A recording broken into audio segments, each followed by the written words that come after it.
हमारे रहीम अस्सलाम वालेकुम। हुकूमत ने आइनी तरामीम मंजूर तो करवा ली हैं, लेकिन ये आइनी तरामीम क्या टिक पाएंगी? सुप्रीम कोर्ट ऑफ पाकिस्तान के अंदर ये आइनी तरामीम किस तरह उड़ सकती हैं? और पिक्चर अभी बाकी है और गेम जस्टिस मंसूर अली शाह और अक्सरियती जजेस के हाथ में है।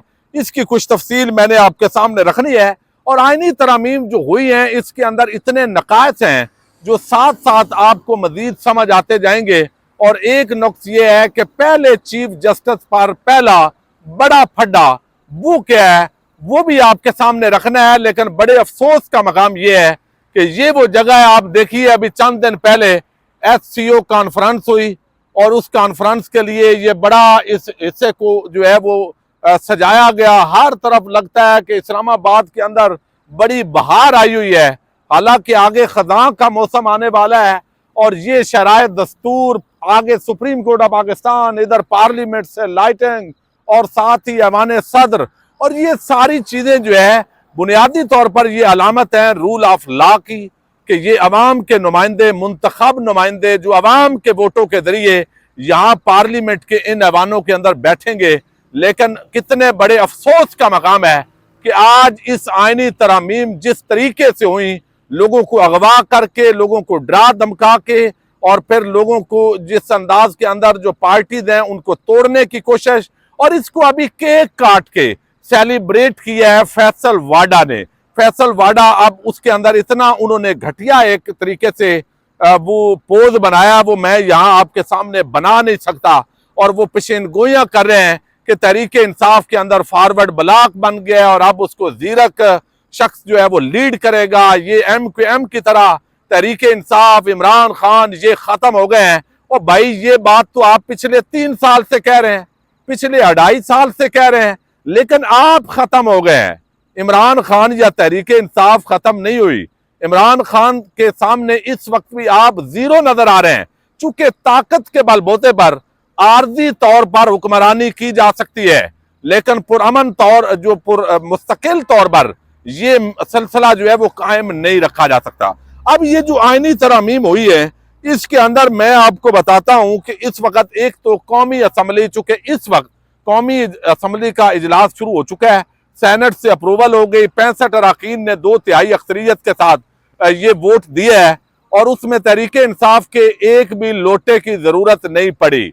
लेकिन कौमी असम्बली के अंदर मौलाना की पार्टी के मिला के 220 अदद बनता है, तो 4 लोग, जब ये वीडियो पब्लिक होगी तो वो 4 लोटे कौन से हैं वो आप देख चुके होंगे। लेकिन यहां पर जो सबसे बड़ा मामला है वो इस वक्त चीफ जस्टिस ऑफ पाकिस्तान जो है उसकी तैनाती पर इस आइनी तरमीम के तहत एक फड्डा है।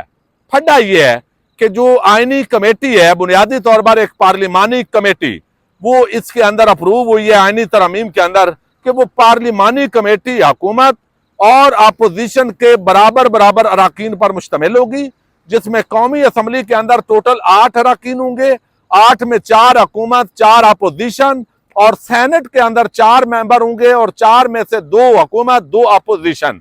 अब इस वक्त जो है ये जो सारी सूरत हाल है ये तब्दील हो जाएगी जब मखसूस नशिस्तों का जो फैसला है उस पर अमल दरामद होगा।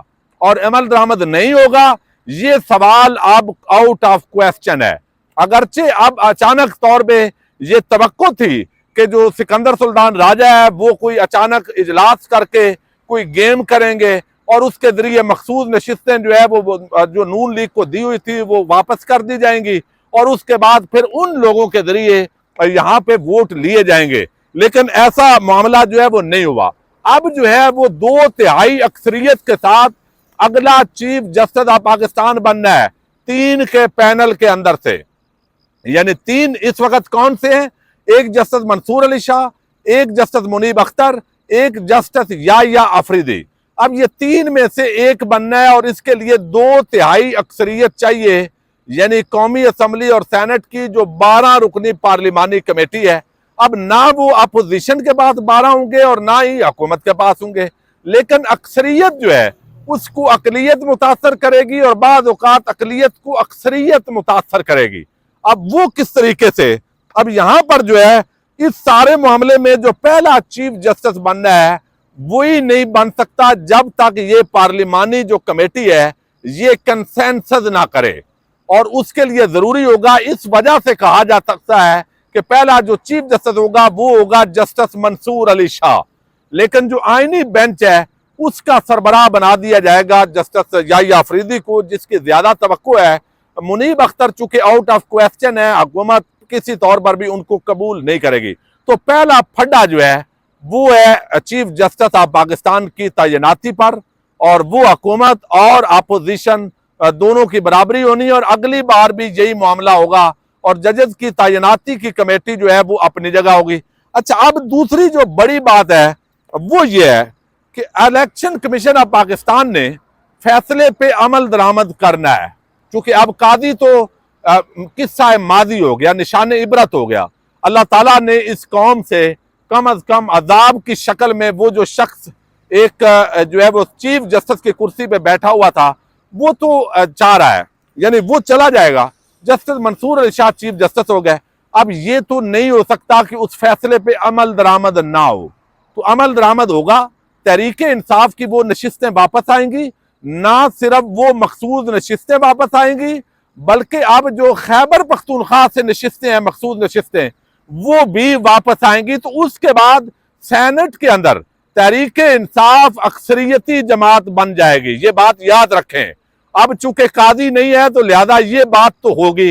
अच्छा, अब ये हो जाएगा मामला इस तरीके से। अच्छा, दूसरा अब ये है कि ये जो अभी आईनी अदालत का सारा मामला हुआ है, इसके अंदर जो सबसे बड़ा मामला है वो मैंने आपको बताया कि ये इतना सिंपल मामला नहीं है। कल वकला जो है वो बड़ा ऐलान करने जा रहे हैं सुप्रीम कोर्ट ऑफ पाकिस्तान के अंदर। हामिद खान एक इंतहाई आम प्रेस कॉन्फ्रेंस 1 बजे करने जा रहे हैं, और वो बहुत बड़ा ऐलान होगा। और ऐलान से मुराद ये है कि ये आईनी तरमीम जो वकला हैं उन्होंने इसको मुस्तरद कर दिया है। अच्छा, वो भी उठेंगे और अक्सरियत हो गई, मखसूस नशिस्तों की अक्सरियत आ जाएगी तहरीक इंसाफ के पास, तो उसके बाद तहरीक इंसाफ की नशिस्तों के अंदर हो जाएगा इजाफा। अब इसके अंदर जो दो असूल हैं, एक तो ये है कि इलेक्शन जो आईने पाकिस्तान है उसके जो फंडामेंटल्स हैं उनको तब्दील नहीं किया जा सकता। ये बड़ा एक मुसल्लमा असूल है। अब इसके तहत क्या होगा कि भाई आपने पार्लियामेंट को हावी कर दिया है जुडिशरी पर, जबकि आईने पाकिस्तान कहता है, और बल्कि ये एक असूली तौर पर यह है कि तमाम जो पिलर्स हैं वो एग्जेक्टिव हो, वो जुडिशरी हो, वो पार्लियामेंट हो, वो जो है वो जिस तरीके से ये सारे जो है इनकी अपनी अपनी जो है वो जुरिस्डिक्शन है। लेकिन इस आईनी तरमीम के जरिए इतना बड़ा बलंडर मारा गया है, और मैं समझता हूं बड़ी लीगल टीमें हैं, लेकिन इनकी कोशिश ये है कि ये मजीद लड़ाई झगड़ा पैदा करें, कुछ जजेस रिजाइन करें, और ये इसी तरफ ले जाना चाहते हैं। अब यहाँ पे ये हुआ है कि यहाँ पे जो है वो इन्होंने पार्लियामेंट को हावी कर दिया है एक और पिलर जो सुप्रीम कोर्ट ऑफ पाकिस्तान है। अच्छा, दूसरा इसका जो कायदा है वो बड़ा सादा है। एक तो है इंडिपेंडेंट ऑफ जुडिशरी। जुडिशरी की इसके अंदर जो है वो आजादी नहीं रही कि वो आजाद तरीके से फैसले करें। हुकूमत के हाथ के अंदर इस तरीके से ये दे दिया गया सारा तरीका। और दूसरा जो असूल है इसके अंदर सेपरेशन ऑफ पावर नहीं है, यानी जिस तरीके से तमाम मैं बता चुका हूं आपको कि जो जुडिशरी है, एग्जेक्टिव है, उसके साथ पार्लियामेंट है, उस सारी ने अपने अपने जो फंक्शंस हैं वो करने हैं। इस बुनियाद पर ये जो है ये होगी challenge supreme court of Pakistan के अंदर। ये आईनी तरमीम जो है वो चैलेंज होगी, और चैलेंज होने के बाद अब सवाल पैदा होता है कि अगर जस्टिस याहिया अफरीदी वो आईनी अदालत के वो आईनी जो बेंच है उसके सरबराह होंगे, तो वो तो अपने पास लगाएंगे ना, तो फिर वो अगर ना लगाएं और जस्टिस मंसूर के बाद अख्तियार नहीं होगा तो ये कैसे हो सकता है। तो इसका एक तरीका बड़ा सादा है जो इस वक्त मैं आपको बता रहा हूं, और मुमकिन है कल तक या आज से ही इस पर जो है वो लोग राय देना शुरू हो जाएंगे। और वो ये है कि चीफ जस्टिस ऑफ पाकिस्तान होंगे मंसूर अली शाह, उनके साथ जो दूसरे जज हैं वो सीनियर होंगे मुनीब अख्तर, तीसरे होंगे याहिया अफरीदी।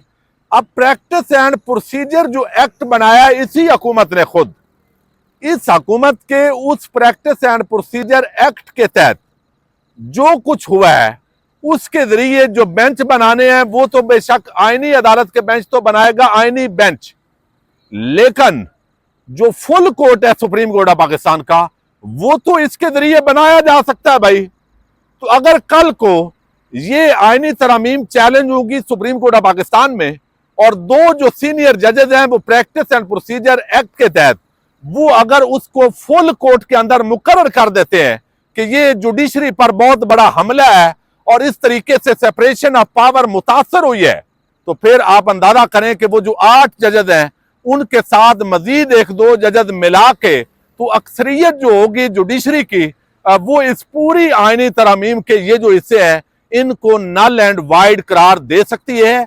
ये एक बहुत बड़ा ब्लंडर मारा गया है, पिक्चर अभी बाकी है, बस आपने इंतजार करना है। ये इतना आसान नहीं है। बिल आखिर ये गेम कैदी नंबर 804 की झोली में गिरनी है। और आज जो कुछ हुआ है, ये जितने फैसल वाडा साहब केक काट रहे हैं, जो कुछ वो दिखा रहे हैं और फतह मना रहे हैं कि फॉरवर्ड बनेगा, ये सारे इनको गेमें जो है वो उल्टी पड़ सकती हैं। तो मजीद जो भी अपडेट होगी वो हम आपके सामने रखते रहेंगे। पाकिस्तान जिंदाबाद।